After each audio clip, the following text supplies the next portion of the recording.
Père éternel, merci. Merci pour encore ton amour. Merci pour ta fidélité. Merci d'avoir permis encore ce matin que nous puissions nous lever et t'adresser ces quelques paroles parce que c'est toi notre Créateur. Tu es notre Créateur, tu as la maîtrise absolue de toutes les choses qui nous concernent.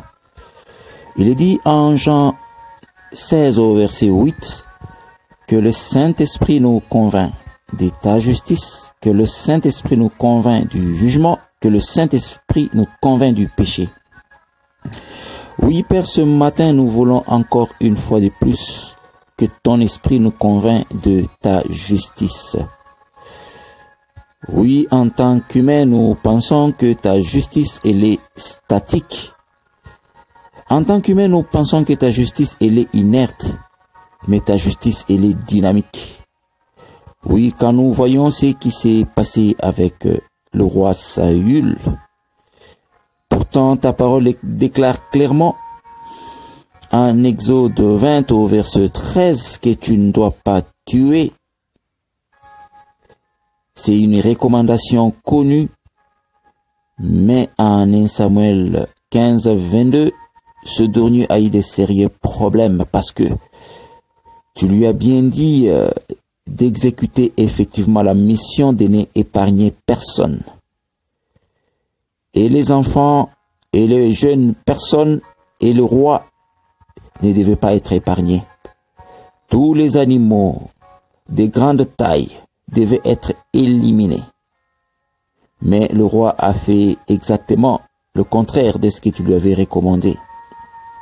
Il a épargné la vie du roi et il s'est arrangé pour tuer seulement d'autres personnes.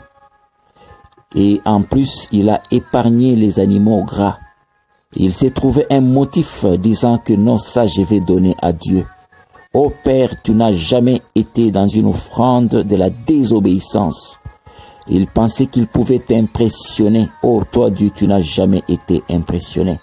C'est pourquoi il dit en 1 Samuel 15, 22 que l'obéissance vaut mieux que le sacrifice. Ô Père, ce matin nous voulons encore que ta justice à toi s'accomplisse dans notre vie. Parce que ta justice, elle est différente de la façon dont les êtres humains conçoivent leur justice. Un individu peut être juste aux yeux des hommes, mais être injuste à tes yeux. C'est pour cette raison, Père, que nous voulons qu'au travers de ton esprit, que tu nous donnes encore une fois de plus un sens correct de ta justice et que tu imposes, toi Dieu, ta justice dans notre vie. Parce que tu es Dieu, tu n'as besoin de rien du tout. Tu donnes aux satanistes, aux gens bons et aux gens mauvais, comme tu le désires. C'est exactement ce qui est dit en Acte 17 au verset 24, qu'il est Dieu qui a créé le ciel et la terre, il est le Seigneur de l'univers. Il n'habite point dans les temples faits des mains d'hommes. Il n'est pas non plus servi par des mains humaines comme s'il avait besoin de quoi que ce soit. Il donne à tous la vie, la respiration et toutes choses. Tout ce qu'il veut, c'est qu'on les cherche tout simplement. Qu'on les cherche comme en tâtonnant. Merci encore une fois de plus. Quoi qu'il y a des guerres, des tueries, des gens en fuite, sans provision, sans rien en Ukraine, c'est toujours ta justice qui s'accomplit. Ô Père, l'être humain peut se lever et blâmer et dire nous ne comprenons plus si Dieu existe, mais toi Dieu tu existes. Car l'être humain ne comprendra jamais ce que c'est ta justice. Tu es parfait et c'est pourquoi Père, nous voulons que ta justice s'accomplisse en détail dans notre vie au nom de Jésus-Christ. Parce que c'est toi Dieu qui connais le pourquoi de toutes choses. Et tu es au contrôle de toutes choses. Que ta justice s'impose même si nous ne comprenons pas. Car il est dit en Ésaïe 46 au verset 10 que tout ce que Dieu a décidé finit par s'accomplir.